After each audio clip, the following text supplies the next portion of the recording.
All right, welcome. What we see here is an example of Fusion 360. So like I stated before, Fusion 360 is a generative drafting tool. So what we're looking at right now is where we can draft into three dimensions. This is a part of the ACE program, AR piston engine kind of block.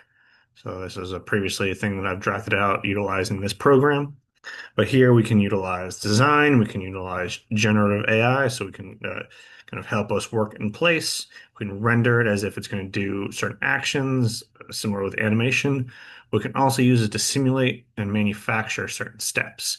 So the way certain tools will design around it, or utilizing different machines or all of these things. So this is a super helpful tool that I use. Like I said, this is the basis for all the mechanical parts that I put forward to students, and I'm hoping to implement this with my upper level students. Now, on top of that, assuming on top of that, is this program. This is Ultimaker Cura. This takes those three-dimensional files and slices it into something more palatable for these machines to utilize. So currently this is an STL file of a little like flexi toy. So I can drag it onto this space. I can change the size, utilizing the drop down, or I can just implement a number. I can rotate, I can mirror, I've added a bunch of extra tools on, but the big point to think here is this section here.